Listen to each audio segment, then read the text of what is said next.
Oh, hello, friends. Welcome back. So, today's guest is actually going to be yours truly. I've decided to take this opportunity to just give my roundup of 2020, to really dive deep into kind of what has happened in my life in general, and hopefully bring some value to you at home and anyone listening that may have kind of just found that this year's been really hard, really tough. Maybe it's been really good for you. Maybe it's been an opportunity to grow or to move in a different direction. But I thought it'd be interesting to just sort of dive into the things that I've learned and hopefully give you guys some value. I'm going to be asking myself the questions around sort of what can we build on from this year? What can we be proud of? What have we essentially learned? And what are the good things that have come from this year? I could spend God knows how long talking about all the bad things that have happened because there's been a few of them. And I might touch on them a little bit later on. But what I'd like to really focus on today is actually just the positives of the things that have happened to me by chance, the things that have happened to me because I've done them deliberately, and the things that I've learned that hopefully will help you in one way, shape, or form kind of create the life that you really want moving forward into next year. Now, full disclaimer, I'm not saying that these things that I'm going to talk about today are going to work for you. I'm not saying that you should even listen to them. I'm not saying that you should even take them on board and anything like that. But what I am doing is I'm just giving you the insight into where I'm at and where this year has taken me. And the idea is that hopefully that will help you figure out maybe what you can work on into next year, or what you can take some insight from, or maybe just a different perspective on something you've been doing already. So let's get on with it, shall we? Before we kick things off, I just want to say that this year has been a funny one. You know, it's been a huge roller coaster of emotions, both physically, mentally, and emotionally. And I think that we should all be really proud of ourselves for getting through it. It's not something that I would wish upon anyone having to deal with this year. And every single person I've spoken to has got something that they have taken away from it in a positive and also a negative. So what today's episode is going to hopefully try to achieve is looking at both sides of the coin, but looking at it from a more positive point of view, and hopefully giving you an idea as to the fact that this year has been mental, but is going to hopefully be a lot better moving through into 2021. So I've written a list. This list it's quite long. It's about a page and a half of all the things that have come up when I think about this year. And I want to start off with a quote from a guy called Alan de Botton, who says, "Anyone who isn't embarrassed of who they were last year probably isn't learning enough." Now, when I read that quote, it struck me because if I do look back, sometimes I go back through my Facebook photos and cringe at all the different things I used to do. But if I look back at where I was this time last year, it's a very different world. Not just because I was allowed to actually go out and do things, but on a more personal note, I was still sort of struggling as to where I was going in life and what I was actually meant to be doing with myself. And so this year has been a really big one for me. I feel like I've almost gone to the university of life and just sort of studied hard on what things are really going to move the needle in the right direction. And those things I've written down in front of me, these are the things that I think have really helped me move forward and become a better person. So let's crack on with them, shall we? First one is getting up early. I made a commitment earlier in the year to start getting up at a decent hour. And I'm talking decent, I mean, not sleeping in. It was 6 a.m. was my time. The reason I got up at 6 was because I felt like if I got the morning done, the rest of the day didn't really matter. And I'd read lots of things in different places around this and thought to myself, well, I've got to give it a go.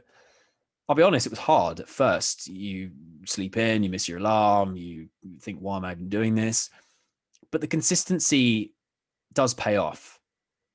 If you get up early, you really do feel like you get most of the day. You feel like you can get stuff done in a quiet space where kind of everyone else is either sleeping or just sort of starting their day. When I got up early, I was able to really focus on what was important for that day. Whether it's just clearing emails from the day before or whether it's actually focusing on something that is going to move me forward in the right direction and helped me grow.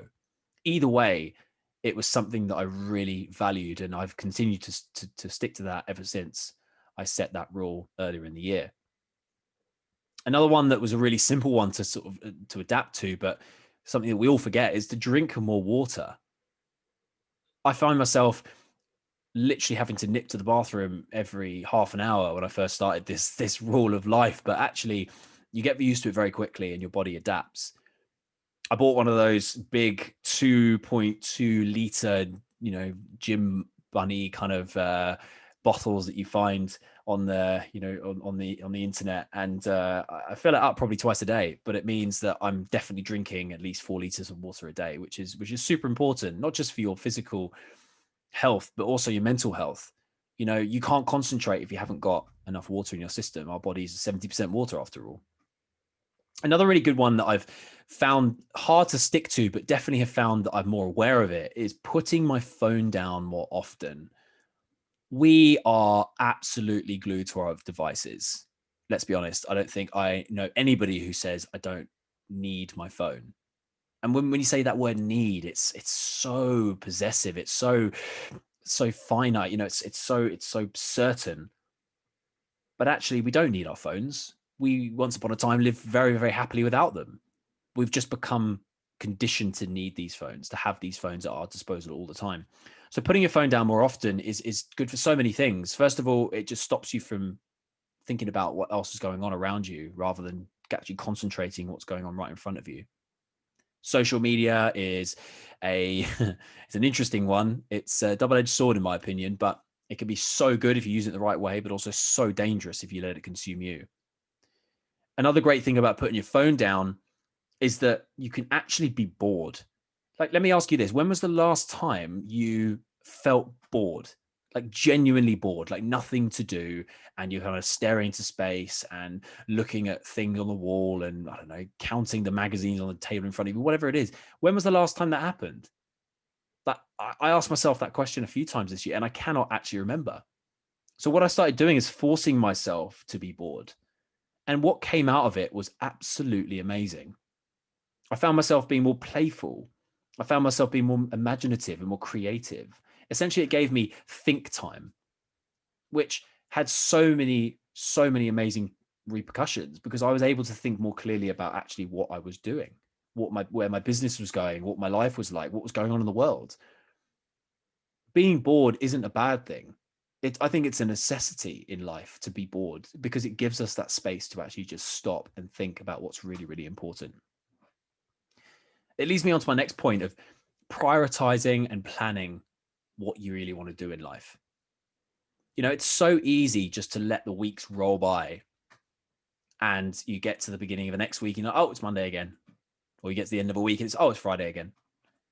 But then you sort of look back over the past 3 months or 6 months and you think, well, what have I actually done? What have I achieved? Where am I now versus where I was before? And you think, well, I've seen people on Instagram, they've done this and they've done that. And you start getting to that vicious negative feedback loop of not really knowing whether you should be doing that stuff as well, and comparing yourself to others. And you can change all this. You just have to prioritize and plan ahead. By planning, you can make sure that the things you really want to get done.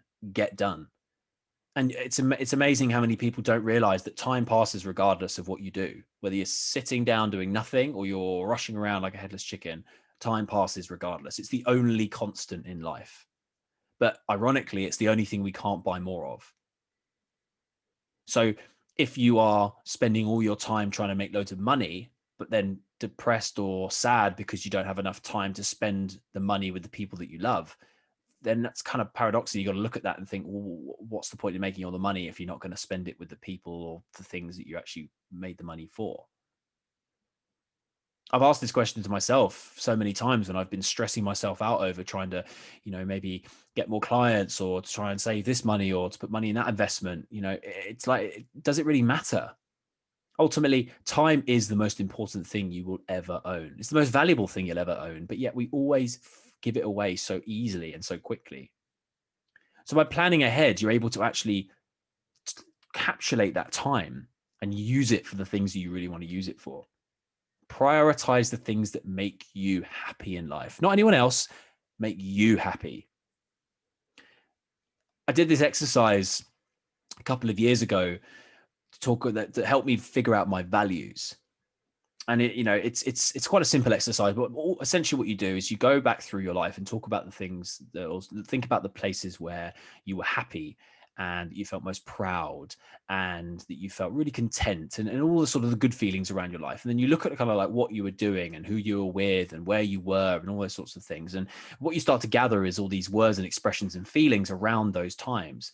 And if you write them down, you'll start to notice patterns and trends around maybe vitality. So that, a happy place for you is when you are fit and healthy and outside, and maybe just run a race that you've just competed in or something along those lines. But that will be vitality. Or maybe it's opportunity, when you were sort of given the ability to go and move into a different direction for work, or a new opportunity sprung upon you and you felt good and excited and prosperous about that.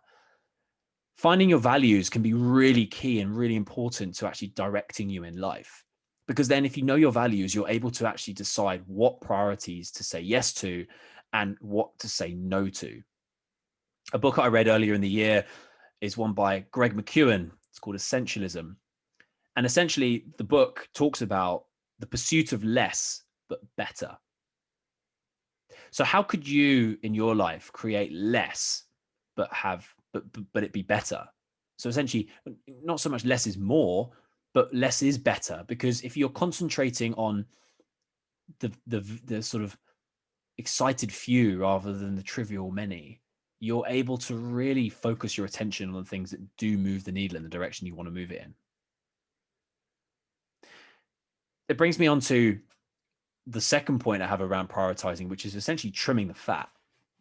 We all have things in our life that we know are wasting our time, wasting our resources, wasting our money, wasting anything that basically isn't serving us.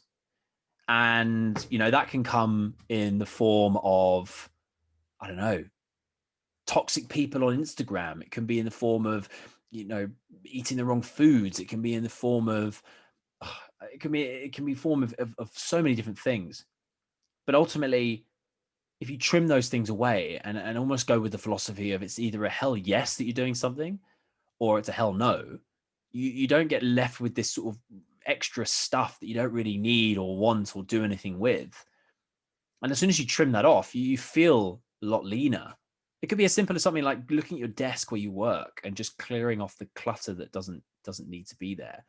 Even visually, it just helps you think much more clearly, and allows you to be able to move forward with whatever you're doing, and allow you gives you the space to just be more productive and have a more open mind about things. Another good thing that I've done this year, which I think is really important, is it's scheduling weekly, monthly, bi-weekly, whatever, calls with friends. I've done this with a couple of people now for different reasons, for some for friends, some for business, some for networking. But scheduling it in on a weekly basis, again, comes back to this planning ahead, means that you always have it in your diary. And there are things that you do that sometimes get in the way. But if it's in your diary, you make the time to do it. How often have you said, "Oh yeah, I'll give you a call next week," and that next week never comes? Or, "Oh yeah, we should go for that coffee or that virtual coffee or whatever we can do now," and it just never happens. Put it in your diary. If you don't have a diary, get one. I find it baffling that people live in this day and age and don't have a way in which to record what they do on a day-to-day basis, that they sort of just live by the fly of the seat or whatever the expression is, and just kind of hope that things pop into their head at the right time when they're meant to do them. Write shit down. Like it doesn't take 5 minutes to write it in your phone or a diary or whatever it might be. And be, you know, it gets me so riled up because people then forget things and don't put them in the right way, or don't turn up to meetings or whatever it might be, or turn up to even just like social events because, oh, forgot, oh, was that this week, oh. And it's just irritating, and it just causes someone to devalue you as a person. So do yourself a favor, create something that plans your life, put it in a diary, or as I said, write it down somewhere, but just make sure that you stick to your plans. Another thing that has really, really affected me this year in a positive and a negative way is becoming aware of who you surround yourself with.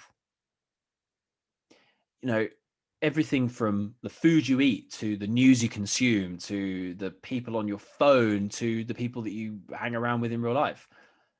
All of those people and things and places and all that sort of stuff affect who you are as a person. And if you are being affected by them, then you are starting to become that person or that thing or that feeling. So to give an example, it's like you are what you eat. Great expression, so true. You know, if you're somebody who eats terrible food and it doesn't feel great afterwards, then how is it going to make you look and feel as a result of that? If you're hanging around with people who are lazy and toxic and kind of always complaining and always worrying and all this sort of stuff, then how's that going to make you feel if you're around those people all the time? Instagram's a great example. Yeah, we all follow people on Instagram that maybe we don't necessarily like or make us feel good. Why? Why are you doing it? Take people and follow people because they make you feel good. Follow people because they inspire you. Follow people because they give you value. Follow people because they teach you something. Don't follow people just because they, you know, have a Lamborghini that's probably not even theirs. They've just rented for the day or even just stood next to. Don't follow someone just because they've got a million followers of other people who are stupid enough to follow them. Follow them because you want to. Don't follow them because you think you have to. Deliberate practice.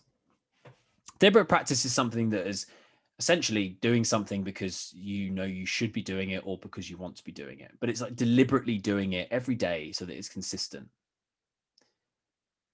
Next year, one of my big words is going to be consistency. I really want to focus on the things that are going to make me feel happy.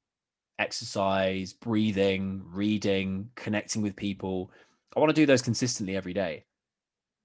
But deliberate practice is essentially another word for consistency. It's making sure that you do those things all the time. When I started my business properly this year, I had to enforce myself to contact people every single day. I started with 10 people a day, and then I moved up to 15, then it was 20. But I made a rule that I would stick to that as often as I could because I was able to then make sure that I was making those connections and building the profile that I wanted to build for myself. If I didn't do it, then again, a month, 2 months, 3 months would pass and I wouldn't have spoken to anyone and that momentum would be dropped. And it'd be really hard to pick it back up again. Essentially, you're starting again every single time unless you keep that momentum going. Another great thing to do in terms of putting yourself outside your comfort zone is doing things that scare you. Not in a bad way, not like, oh, I'm going to pick up a spider or jump off a cliff. It's just things that normally you would hesitate to do.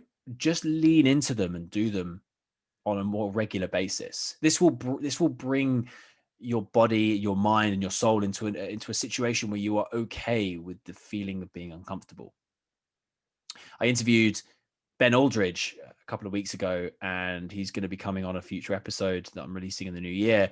And his book, How to Be Comfortable with Being Uncomfortable, is a great example of how you can just test your mindset on a daily basis by doing things that you normally wouldn't do. Something as simple as like standing in a queue that you don't really need to be standing in tests your patience, or learning how to do a Rubik's Cube, or maybe dressing up in a funny outfit and walking out for the day. All these sorts of things that they're pushing yourself outside your comfort zone and can be really, really good, not necessarily just for your mental capacity, but also just teaching you that you don't have to conform to kind of what everyone else is doing. Do what works for you. This year, I studied and completed an NLP practitioner course. For those of you that don't know, NLP is neuro-linguistic programming, and essentially is the study of excellence. So it's modeling and understanding how people see the world in order to be able to better understand what's going on and therefore react in the right way according to them. And one thing that really struck me in there was something about understanding that everybody has good intentions. Now, this can relate to Boris Johnson locking us down at the last minute for Christmas, or it can be for a serial killer killing, 10 people. Everybody has good intentions because from their point of view, they wouldn't do anything that wasn't going to be a good result for them. You know, it's a really hard one to get your head around when you first hear it. But when you think about it, why would anyone do anything that wasn't right for them? I mean, it just doesn't make sense. It's counterintuitive. We humans, we're pleasure driven. We like to do things that make us feel good. So whether we're not right and have to do something that to other people looks bad, but to us is good, everybody has good intentions. And so knowing that has really helped me kind of reframe and see things from a different angle that normally I would have got upset or frustrated or maybe even angry at. There's a lot to be said for goal setting. And obviously, walking into next year, we're going to be doing a lot of that goal setting. And a lot of my clients will be doing a lot of goal setting. But one thing I think is really important about goal setting is understanding the systems that you put in place in order to be able to create those goals. Okay, it's all in the detail. BJ Fogg is a behavioral scientist and he works at the University of Stanford, and he wrote a book called Tiny Habits, which essentially outlines 4 steps in which you need to be able to take to form a habit. The first one is establishing what the habit is. So let's, for example, say it's to read more. Okay.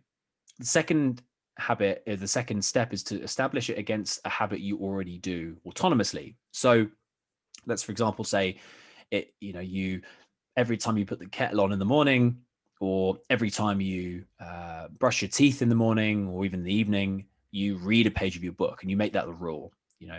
And the third part of that is that you have to just do the minimum possible. So for reading a book, maybe it's just read a page, maybe just read a sentence. And then the fourth thing is to celebrate it. It's to celebrate the fact that you did the thing you said you were going to do. Now, what this does is it allows your brain to go, well, I'm only just doing that little bit. It's super easy. I can definitely do that. And the fact that you celebrate it afterwards allows your body to understand that that's a good feeling you get from doing that thing you said you wanted to do. If you do this consistently for 5 days, sometimes 7 days, it really does stick. I've read 42 books this year. For those people listening who know me from before I started this podcast, will know that I wasn't always a big reader. If anything, I've probably read 42 books in my life, let alone this year. So this year, what changed for me? The thing that changed for me was that I started reading things that I wanted to read. I started reading for intention rather than just for the sake of it. I started looking at things I wanted to read because I was interested in the subject title, or I was interested in learning a bit more. But ultimately, I created a habit.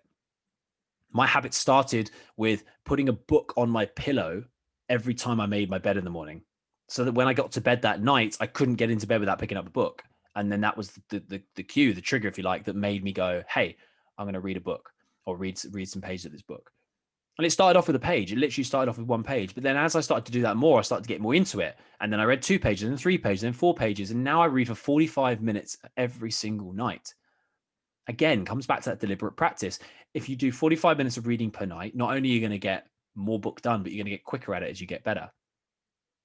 As I said, 42 books this year. I mean, if someone had said to me at the beginning of last year, hey, you're going to read 42 books this year, I would have laughed. But yet here I am. And what's great is it's now not something that I even have to think about. I just do it because it's something I look forward to. I've celebrated that fact that I've done a page, 2 pages, 5 pages, 10 pages. And now I get into bed and I get excited to read a book. When we talk about systems, we have to, I think James Clear was famous for saying this, but you have to sink to the level of your systems rather than rise to the level of your goals. And what he means by that is, if you have a system in place that gets you to where you need to go, it doesn't matter how long it takes you, you know full well that you're going to get to that goal. Whereas if you set the goal too high and you sort of rise up to that level, it might be too unattainable, or you might not get there because you'll fall away along the way on the hurdles. So long as you have a system in place that gets you there, you will make it. I've done a lot of investing in myself this year, and I want to sort of touch on a few things that I think a lot of people I can share with me on this, but also the things that I think have given me the most return on investment, so to speak. So first of all, I hired a coach. For those of you that don't know, I'm a life coach, but I have a coach. I have someone who helps me with my stuff. I know the value that the coach brings, and I know what I can get out of being the best version of myself. And that's what my coach helps me with. He's somebody that I knew from before, but connected with in a way that I knew I was going to work hard if I worked with him. I'll be honest with you, when I first heard what it was going to cost to work with him, I had a bit of a, I looked a bit like Casper the Ghost, and I kind of shuddered at the fact, it was around May this year. We've been in lockdown for 2 months. I hadn't earned anything. I'd just come back off 2 months of traveling. Like I wasn't in a good position, but I managed to scrape together and find the money to work with him because I knew that the benefit of working with him was going to outweigh the cost. The investment I knew I was going to make was going to be so much better for my life. And I was right. Within 2 months, not only had I paid it back, but I'd also almost doubled my money. I was able to really focus on what was important, and he helped me do that and helped me realize where I need to focus my attention. So focusing on a coach and investing in a coach was one of the best decisions I made this year. It's led me to do so many things I never thought possible. Courses. I'm sure everybody has had a course pop up on their Instagram, social media, wherever this year, and trying to invite them to do something that they might not have wanted to do or needed to know they needed to do before. But I've bought 7 courses this year of various different degrees. Some are a bit longer, some are a bit shorter. But ultimately, all the courses I've bought because I wanted to learn something that I didn't have in my toolbox, whether it be understanding how social media works better or understanding how to communicate better. Either way, I'm trying to upskill myself into a position where I'm able to really focus on what's important and move the needle for me in the right direction. And so doing courses, people wonder whether they're worth it. I think they are. I think if you have the time and energy and focus to be able to do something that is important to you, then you'll get the more out of it. So courses are, in my opinion, so worth investing in, especially now. Some courses you get are the price of 2 pizza takeaways, but yet give you the value of a whole year's worth of university. So yeah, it depends on what value it brings to you. Books, as I mentioned, read a lot of books this year, but I've also bought a lot more as well, which I'm desperate to get to get through. But books are another great investment in yourself. If you want to learn something, but you don't want to maybe spend 200 quid on a course, buy a book of a similar category and see what it does for you. If it wets your whistle, so to speak, or gets you intrigued, then look a bit further into something. Workout equipment. This is a big one. I love my fitness. As I said, I've done 2 Ironmans this year. So in between, I've done a lot of exercising. And in the times when we were really in the lockdown and we couldn't go out and do what we wanted to do, gym equipment was, at the time, felt kind of an expensive buy, maybe like 50 quid here and £100 there. But actually, buying that equipment has saved me so much mental health. It's also saved me so much physical health. It's also allowed me just to feel more relaxed about the fact that I haven't, done any exercise, because I can just go downstairs in my living room and do some exercise with stuff at home. And you don't need much. A kettlebell, maybe a skipping rope. I mean, you can pick them up for 20 quid on Amazon, for God's sake. Just, something that helps you feel better about yourself. Eating better and drinking less alcohol. This is a big one. For those of you that follow me on social media, you'll know that I have been a big advocate for sobriety this year. I'm also plant-based, so I do believe in the fact that, if it works for you, then do it. I'm not going to say that eating meat is bad. I couldn't care less either way. It's just, it works for me. I think that I have been a meat eater most of my life, and I found that I've never felt better, looked better, and eaten better in my life than since I've gone plant-based. So as I said, it's definitely the right move for me. Alcohol, again, something that I've always done, and found that this year has really helped me to figure out what's important and gain back control. I mean, I've realized this year that the only reason I drank was because of other people. I don't actually enjoy the taste of it so much. I mean, red wine's okay, but I didn't really enjoy the sort of, if I took away the people, what was left? Just the drink? Not for me. I found that this year has given me more clarity since I stopped drinking. Since I've stopped drinking, I've also found that I'm more productive. I have so much more time, not just more time, but more money and more energy to focus on the things that are actually important. A big part of me quitting the drink was because I was training for this Ironman, and I just had to weigh it up. I was like, well, what's more important to me, completing an Ironman or drinking? And for me, completing an Ironman was way more important because it was able to challenge myself. I was challenging myself mentally, physically, and emotionally. And I think doing them at the same time definitely helped them. It helped because it gave me a reason to stop. And I suppose if you're thinking about maybe giving yourself a bit of a sober break, I mean, dry January is a great example you could do coming up. But I think that one thing I have learned is that it doesn't take 30 days to get over it. I think that's a great thing to do if you want to do it, fantastic. But I think you need to give yourself a really good amount of time to actually see what it's like to not be drunk or have a drink for that amount of time. I would say 60 to 70 days is enough time to really establish yourself as someone who is not a drinker. And so if you're up for it, give yourself a 90-day challenge. First quarter of next year, there's not going to be much happening. Let's be honest. I mean, Boris is definitely locking us down until at least the summer, I reckon. So it's a good opportunity to do it. Just don't buy anything at the supermarket. Just take that break. Give yourself the gift of not having alcohol in your system and just see how you feel. I guarantee you will sleep better. I guarantee you will feel better. I guarantee you will lose some weight. I guarantee you will feel more healthy, and I guarantee you that you will feel better about yourself as a result. Toxic people is another thing that I have touched on already, but I want to just kind of bring it back in and say that if you are wanting to invest in yourself in a way that isn't of the things I've just mentioned above, then invest in following and connecting with the right people that help you become a better version of yourself, whether that's just your friends in your circle or whether it's people you don't even know on social media. But surround yourself with people that you know are going to make you feel better. Cull people off your Instagram that just make you feel shit. Just do it. Like, who cares if they find out? Like, and if you want to delete people that are on your social media that follow you, that's fine as well. Delete them. Who cares? Like, what's a following anyway? Instagram are going completely the other direction, and I mean, I'm sure at some point you won't even be able to see how many followers each other have got. It's just going to go back to a photo sharing app.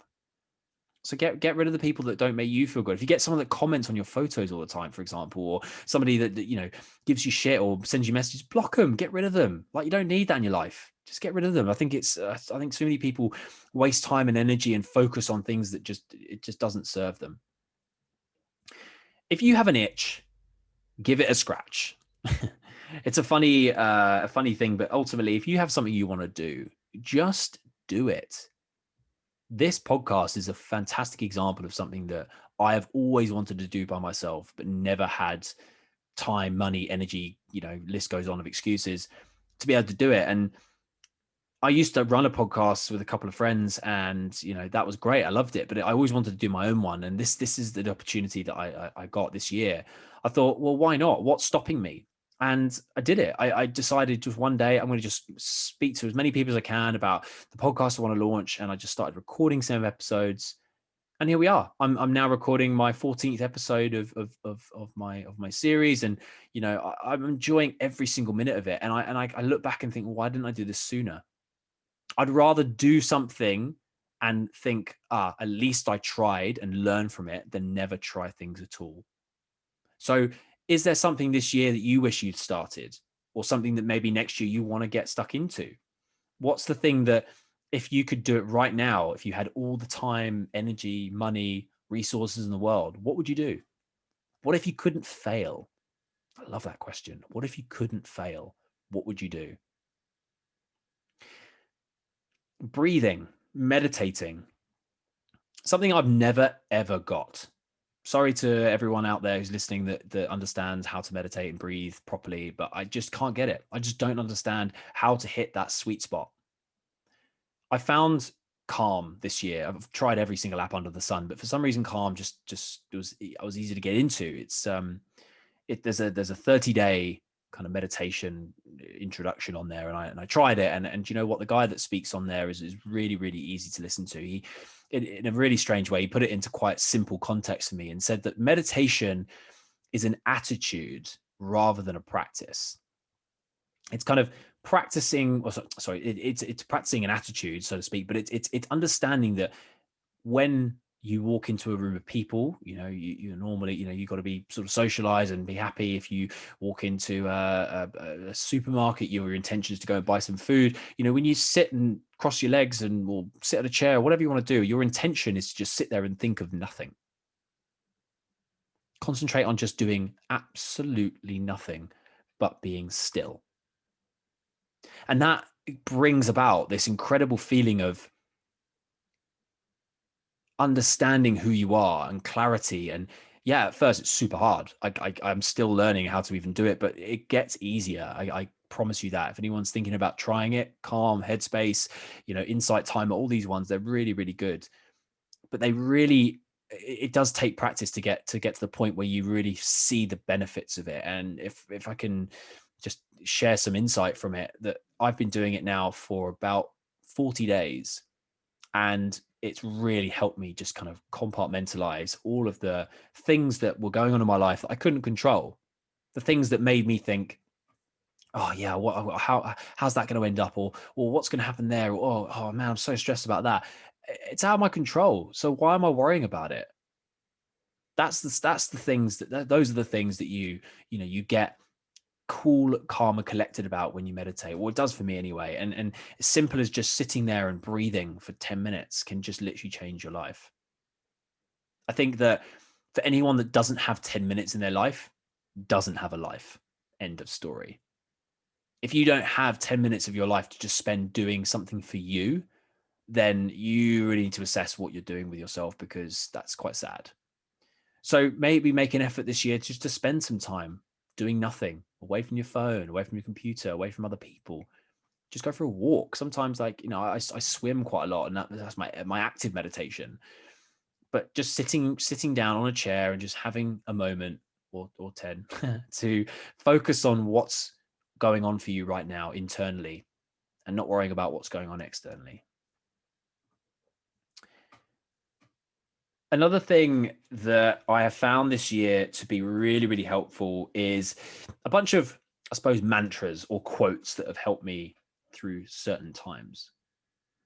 And I'm just going to sort of run through them, but they may resonate with you in different ways, but they resonate with me for the following. So I learned one the other day or the other week called people over profit. If anyone that runs a business, you'll understand that profit is essentially what keeps you afloat. But ultimately, the people in your business or around your business or that associate with your business are the ones that will keep you there for longer. If you focus too much on the profit, then your head's in the wrong space. And when I realized this, it was an incredible shift. And I found myself really focusing on the wrong stuff. When I started focusing on the people and the value that I'm bringing to the people that I'm working with, everything changed. Like it just became easier. It became much more focused. It became so much more intentional. So yeah, people over profit. Slow down to speed up. If 2020 we had a catch line or catchphrase, that would be it, in my opinion. Slow down to speed up comes from a guy called Rich Litvin, who, for those who don't know, is an incredible coach. If you look him up on YouTube, you can see some of his stuff. He talks about how in order to be able to be the best self, you just need to sometimes just slow it down. Be somebody who just takes a step back, takes the foot off the accelerator, and just let things sit. When things sit, you can see, again, bring it back to my point before, you can start to be playful, imaginative, have some thinking time. And then when you know really where you want to go, then you can start to speed up. Borrowing knowledge is not the same as borrowing experience. So you can borrow knowledge, you can read 1,000 books if you like, but you can't borrow the experience of the people that have written those books. So what does that tell us? That in order to be able to actually know what happens when you do that thing that you read about in a book, you've got to go and do it. So, I mean, I'm terrible for this. I'll buy 20 books and read one of them and the rest will sit on my shelf. But one of the things I have tried to do is implement the things that I've learned in the books, the courses, the people I've spoken to, the networks that I've got, try and actually implement that into my day-to-day. Whether it be a habit I've read in James Clear's Atomic Habits, or whether it's a philosophy I've read in Greg McKeown's Essentialism, or whether it's a training program I've read in David Goggins' Can't Hurt Me, or something along those lines. It's just allowing myself to gain that knowledge and then put it into practice by myself. And the thing is, when you put it into practice yourself, you learn way quicker than if you try and just implement it from what you read. Doing something is the best way to learn. Forget about what you think you need.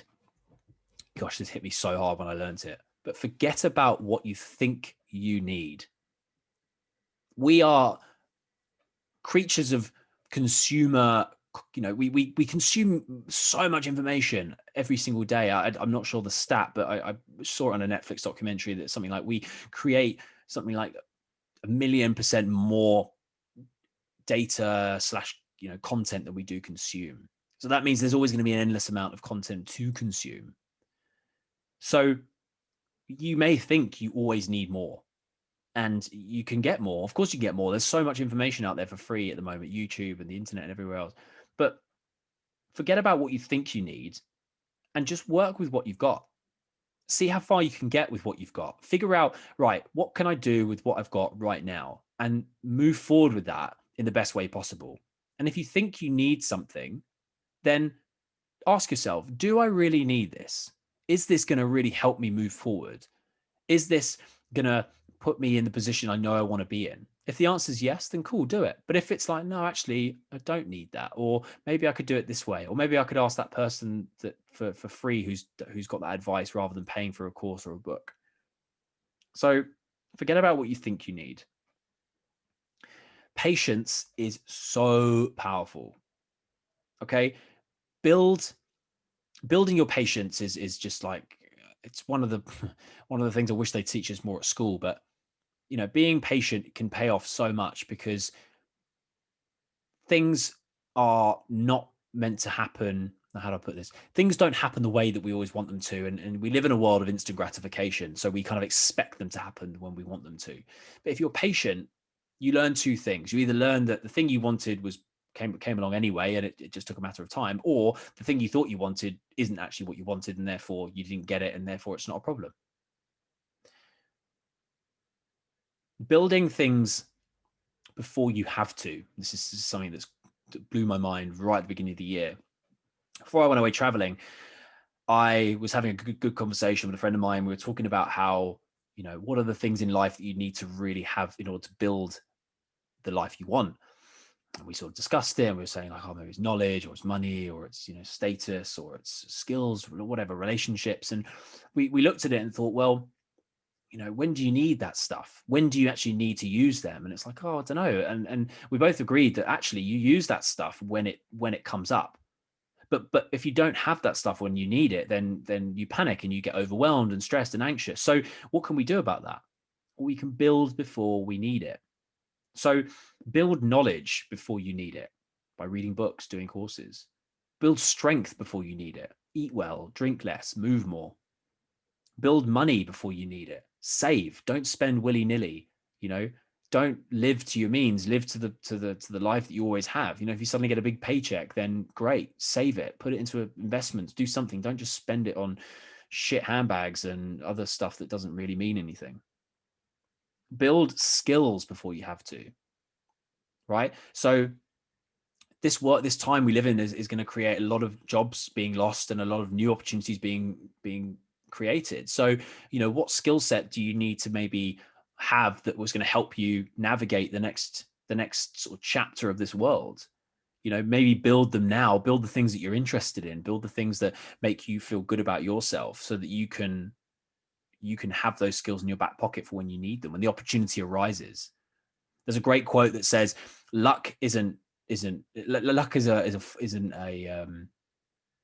luck isn't a phenomenon. It's not something that just appears. Luck is when opportunity and skill meet.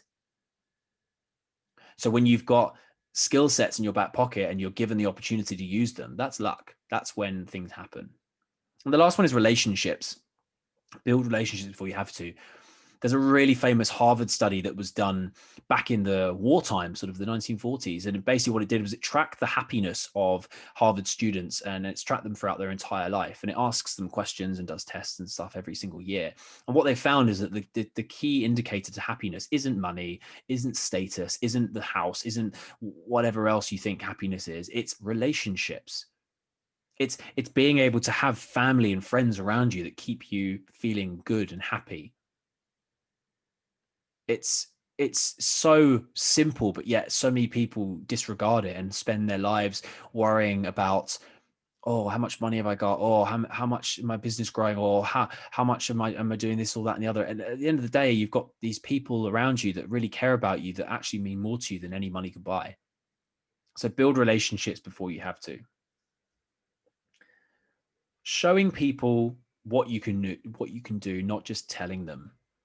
I think this goes universally for anybody who is kind of wanting to start something, whether it be a movement or a business or a, a podcast or a fitness regime, whatever it is, just doing it. Like, prove to yourself as well as others through your actions rather than just speaking about it through your words.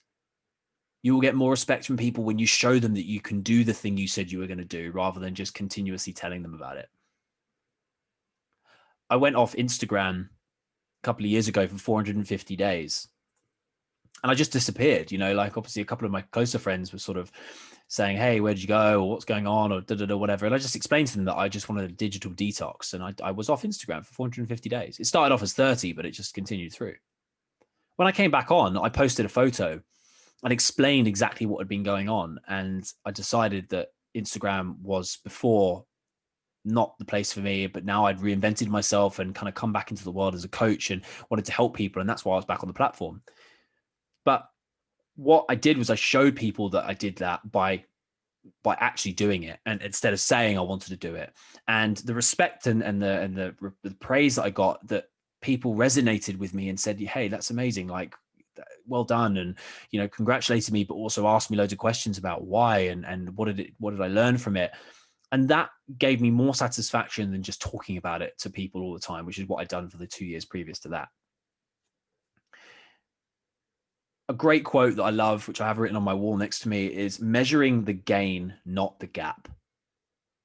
In any journey you take, you will go from a place of not knowing to knowing. Okay. And that gap can be measured by a day, a month, a year, or a lifetime. But you don't want to measure the gain. You don't want to measure the gap. You don't want to measure the amount of time it's taken you to get there. You want to measure the gain. You want to measure the growth. You want to measure what it is you've learned in that time frame. Sometimes things can be so simple. It's like a little insight that you get from something you do. And that growth can literally lead you to just being exponentially better than you were before. Or it might take a lifetime for you to realize something that has helped you grow into the person you are. But always measure the gain rather than the gap, because you will then understand what it's all been for, rather than the destination, which is the gap. It's the journey you've taken to get there, which will be more important. As a final few that I want to sort of touch on, I want to just talk about kind of being kind and kind of the world that the world that we are in at the moment, and kind of like, it's so easy just to sort of be angry and upset by everything. I don't know who it was in the Stoics that said, concentrating on what you can control rather than what you can't control is definitely the way to having an inner peace and mindset. But, essentially being kind to yourself is number one importance. Because if you can't be kind to yourself, how can you expect to be kind to others? You are your biggest asset. You are the person that is able to be who you are. And we, as Oscar Wilde said, be yourself because everybody else is taken. But in order to be yourself, you have to have the best version of yourself at this time.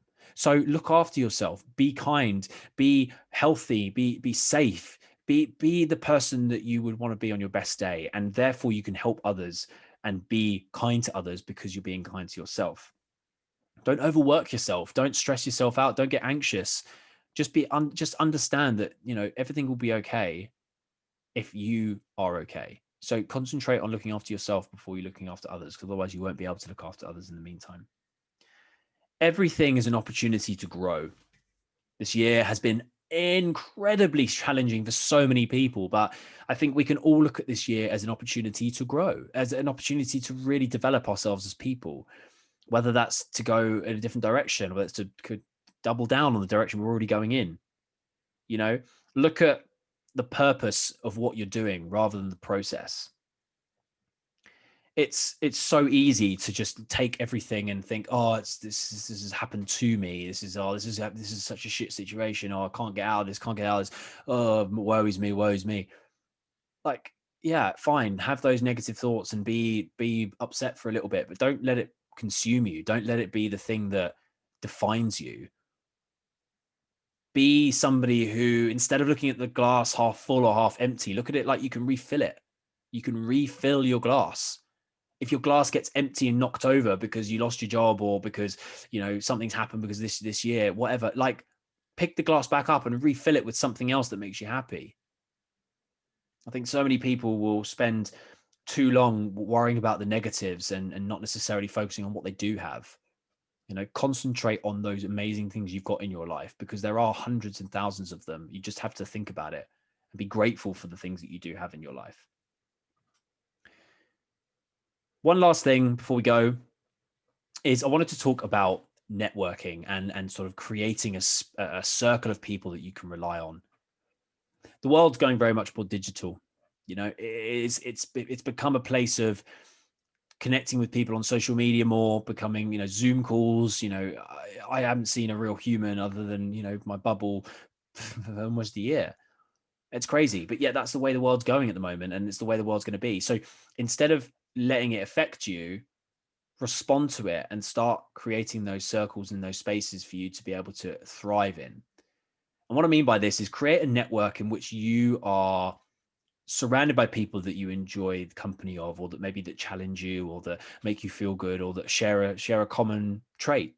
Whether you're somebody in a fitness circle and you want to share fitness workouts, or eating plans, or whether you just want a group of girls or a group of guys to talk about what's going on in your life, or you're a new dad or a new mom, or it's whatever the group that you want to start is, just make the effort to put that out there to the world and see who comes back. A lot of people, I can guarantee you this, a lot of people will be thinking the same thing as you, but won't have the courage or the energy to actually start it.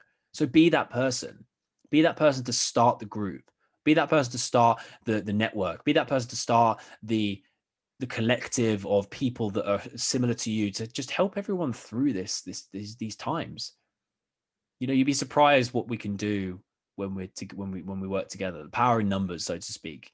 And as my mum's always said, a problem shared is a problem halved, which is lovely. And so if you're going through something and you want to share it with somebody else, just talk to somebody, be open, and understand that other people may be going through the same thing. You might not be alone there, and you can actually share in that thing that you're talking about.